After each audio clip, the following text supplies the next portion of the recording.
안녕하십니까. 오늘 창세기 35장입니다. 이제 35장은 우리 앞에서 봤던 34장, 야곱의 딸 디나가 세겜에게 강간당하는 것으로 인해서 야곱의 아들 시몬과 레이가 할례받는 그들에게 찾아가서 다 살육하지요. 이제 그 다음 사건이에요. 창세기 35장은 이제 그때야 야곱이 깨닫고 다시 베델로 올라가죠. 그래서 35장 하면 베델로 올라가자. 베델로 올라가자. 우리가 야곱이 처음 베델에서 소원했던 장이 어떤 장이죠? 장이 중요하다고 말씀드렸죠. 28장이잖아요. 그죠? 28장. 28장에 야곱이 이제 베델에서 하나님과 맹세하고 다시 35장에서 또 야곱이 이제 정신 차리고 베델로 올라갑니다. 자, 우리 말씀 보도록 할까요? 하나님이 야곱에게 이르시되 일어나 베델로 올라가서 거기 거주하며 내가 내 형 에서의 낯을 피하여 도망하던 때에 내가 나타났던 하나님께 거기서 제단을 쌓으라 하신지라. 이제 야곱은 두려운 거예요. 어떻게 해야 되지? 어떻게 해야 되지? 이제 가나안 사람들이 자기 가족들을 어떻게 볼 것이고 우리를 언제 죽일지도 모르는 상황인데 어떻게 해야 되지? 어떻게 해야지? 두려워 떨 때에 이제 하나님께서 이 야곱에게 나타나셔요. 해결점을 주시죠. 베델로 올라가라. 베델로 올라가라.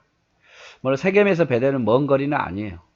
베델로 간다 그래서 다른 가나안 사람들이 복수 안 하리라는 보장도 없어요. 그러나 하나님께서는 야곱에게 나타나셔서 베델로 올라가라. 네가 처음 제단을 쌓은 그곳에 다시 가라. 그곳에 가서 다시 하나님께 제단을 쌓으라. 이렇게 말씀을 해주십니다. 2절 야곱이 이에 자기 집안 사람과 자기와 함께한 모든 자에게 이르되 너희 중에 있는 이방 신상을 버리고 자신을 정결하게 하고 너희의 우복을 받고 입어라. 이 야곱이 그때야 깨닫죠. 그래서 가족들에게 뭐라고 말합니까? 너희 중에 있는 이방 신상을 다 버리라 그 말이에요. 이제 이방 신상을 다 버리고 너희를 깨끗하게 하고 옷도 다 갈아입으라 이렇게 말합니다. 그리고 우리가 베델로 올라가자. 내가 환난 날에 내게 응답하시며 내가 가는 길에서 나와 함께 하신 하나님께서 내가 거기서 제단을 쌓으려 하노라 하며. 자, 이제 우리 베델로 간다. 내가 만난 하나님 앞에 또 나를 지켜주신 하나님 앞에 내가 거기 가서 제단을 쌓겠다 그 말이죠. 그래서 그 아들들이 그들이 자기 손에 있는 모든 이방 신상과 자기 귀에 있는 귀고리들을 야곱에게 주는지라 야곱이 그것을 세겜 근처 상수리 나무 아래 묻어버립니다. 그러니까 신상뿐만 아니라 귀걸이, 이것도 아마 이 귀도 아마 자그마한 우상들이었던 것 같아요. 이거를 세겜 상수리 나무 아래 다 파 묻어버리죠. 베델로는 가지고 가지 않겠다 그 말이죠. 그들이 떠났으므로 하나님이 그 사면 고울들로 크게 두려워하게 하셨으므로 야곱의 아들들을 추격하는 자가 없었더라. 보십시오. 하나님이 추격을 못하게 합니다. 사람들에게 두려움을 준 거예요. 하나님이 야곱의 가족을 건드리면 큰일 날 것처럼 두려운 마음을 다른 가나안 족속들에게 다 주는 거죠. 자, 우리가 일어나 베델로 올라가자. 우리가 일어나 베델로 올라가자. 내가 환난 날에 내게 응답하시며 내가 가는 길에서 나와 함께 하신 하나님께 내가 거기서 제단을 쌓으려 하노라. 베델로. 야곱이 두려워하고 있을 때에 하나님이 야곱에게 나타나십니다. 베델로 올라가라. 거기서 내가 제단을 쌓으리라. 30년 전에 소원을 지키라는 거죠.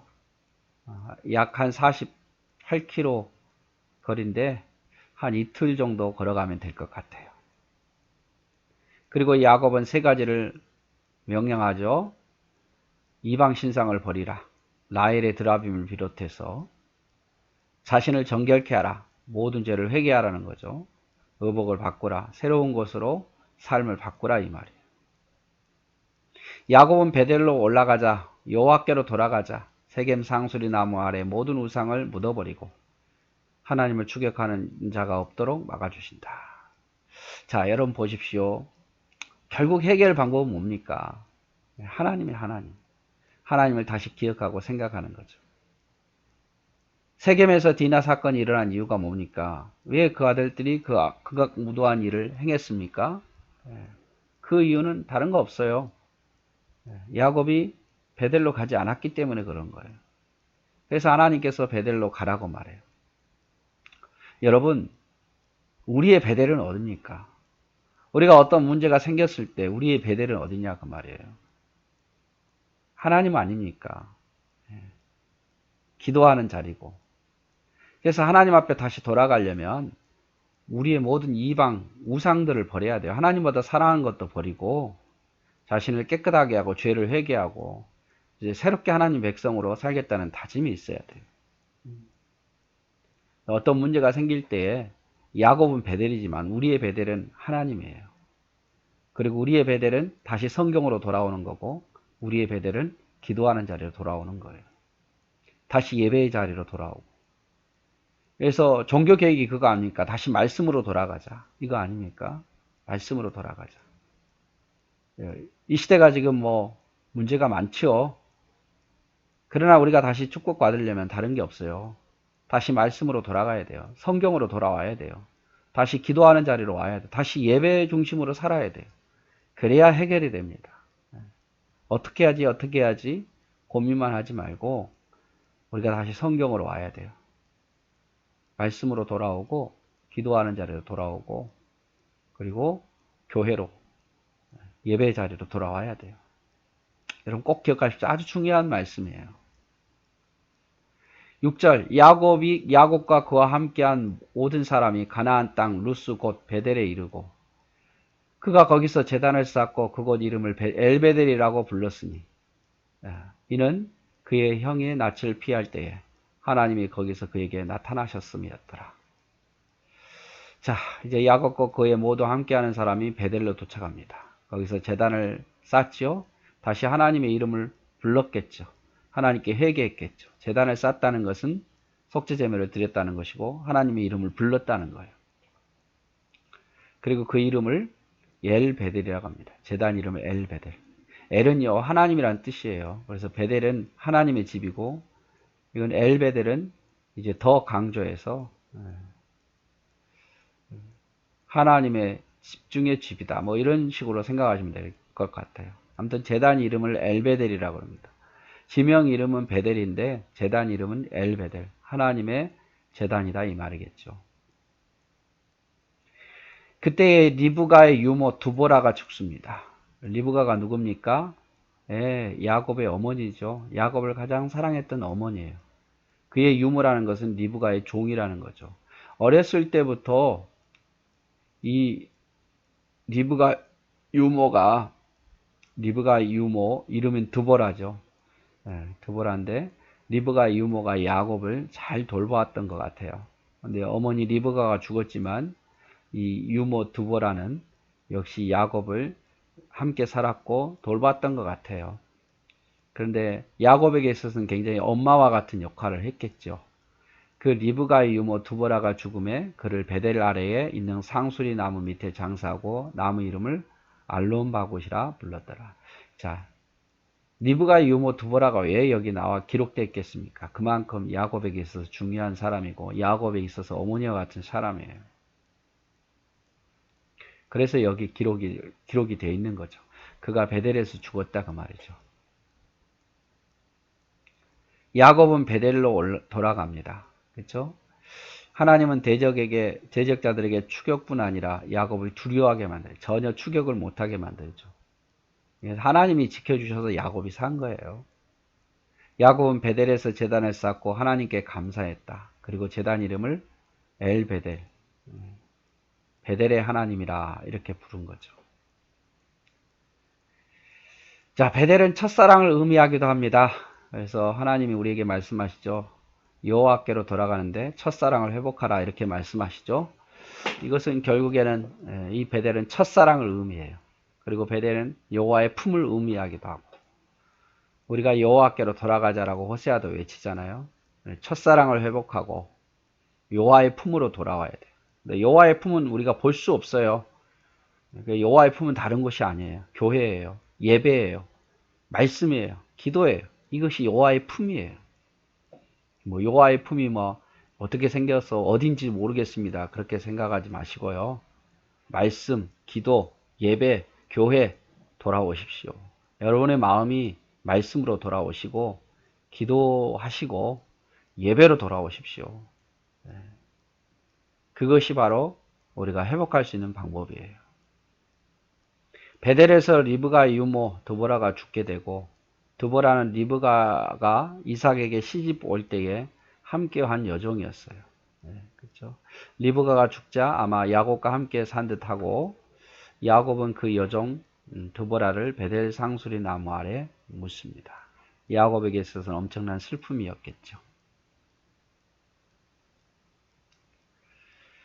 9절 야곱이 밧단 아람에서 돌아오매 하나님이 다시 야곱에게 나타나 그에게 복을 주시고 하나님이 그에게 이르시되 내 이름 야곱이지만은 내 이름을 다시는 야곱이라 부르지 않고 이스라엘이 내 이름이 되리라 하시고 그가 그의 이름을 이스라엘이라 부르시고 하나님이 그에게 이르시되 나는 전능한 하나님이라 생육하고 번성하라 한 백성과 백성들의 총회가 내게서 나오고 왕들이 내 허리에서 나오리라. 자, 야곱이 밧단 아람 베델이죠. 베델로 돌아오니까 하나님 너무 기뻐하셨어요. 그래서 야곱에게 나타나셔서 복을 주시고 네 이름을 야곱이라 하지 말고 이스라엘이라 하라. 이미 야복강에서 새로운 이름을 주셨어요. 이스라엘 이름. 근데 여기서 다시 한번 하나님이 이제 이스라엘이라고 부르라 이 말이죠. 그러면서 복을 주셔요. 나는 전능하신 하나님이라. 한 백성과 백성의 총회가 내게서 나오고 너에게서 민족이 나오고 너에게서 왕들이 나오겠다 그 말이에요. 이건 엄청난 축복이죠. 우리 자녀들 중에 대통령 될 사람이 나온다 그러면 얼마나 여러분 기쁘시겠어요. 야곱에게 그렇게 말씀한 거예요. 내 자손에게 복을 주리라. 내 자손을 통해서 민족이 나오고 내 자손을 통해서 왕이 나온다고 말이에요. 내가 아브라함과 이삭에게 준 땅을 너에게 주고 내가 내 후손에게도 그 땅을 주리라 하시고 하나님이 그와 말씀하신 곳에서 그를 떠나 올라가시는지라. 야곱이 하나님이 자기와 말씀하신 곳에 기둥 곧 돌 기둥을 세우고 그 위에 전제를 붓고 또 그 위에 기름을 붓고 하나님이 자기와 말씀하신 곳의 이름을 베델이라 불렀더라. 또 제단을 쌓고 그것은 베델입니다. 처음 도착해서 제단을 쌓은 곳은 엘베델. 요곳의 제단은 베델이라고 이름을 짓는 거죠. 베델로 돌아온 야곱에게 하나님 축복하십니다. 다시는 야곱이라 하지 말고 이스라엘이라고 하라. 생육하고 번성하여 많은 국민과 왕들이 야곱의 허리에서 나올 것이다. 아브라함과 이삭에게 약속한 가나안 땅을 너에게 주겠다 이렇게 말씀하시죠. 그래서 야곱은 이제 하나님께 돌제단 쌓고 하나님 앞에 다시 헌신을 맹세합니다. 그리고 하나님은 야곱은 그곳에 제단의 이름을 베델이라고 하죠. 회복한 야곱의 신앙생활이에요. 모습이고 16절 그들이 베델에서 길을 떠나 에브랏에 이르기까지 얼마간 거리를 둔 곳에서 라헬이 해산하게 되어 심히 고생하여 그가 난산할 즈음에 산파가 그에게 이르되 두려워하지 말라 지금 내가 또 등남하느니라 하매. 자, 베델에서 이제 길을 떠납니다. 어디냐면 헤브론으로 이동해요. 헤브론으로 계속 베델에 살지 않고 가까운 헤브론. 그 헤브론은 아브라함이 살던 곳이고 이삭이 살던 곳이에요. 이제 그곳으로 가는 거죠. 근데 가다가 라헬이 이제 아기를 낳게 되는 거죠. 아기를. 누구를 낳습니까? 베냐민. 막내 아들 베냐민을 낳는 거예요. 그런데 아기를 낳다가 죽고 아기는 살지만 라헬은 죽습니다. 그가 죽게 되어 그의 혼이 떠나려 할 때에 아들의 이름을 베논이라 불렀으나 라헬은 아들의 이름을 베논이라 불렀지만 그의 아버지는 그를 베냐민이라고 부릅니다. 그래서 막내 12번째 아들이 베냐민, 요셉의 동생이죠. 라헬이 죽음에 에브랏 곧 베들레헴 길에 장사되었고 야곱이 라헬의 묘비를 세웠더니 지금까지 라헬의 묘비라 일컫더라. 그래서 라헬을 베들레헴의 길에 장사합니다. 이 라헬은 야곱에게 사랑을 받았지만 막벨라 굴에 장사되지는 못해요. 그 막벨라 굴, 아브라함이 산 막벨라 굴에는 아브라함과 그의 아내 누굽니까?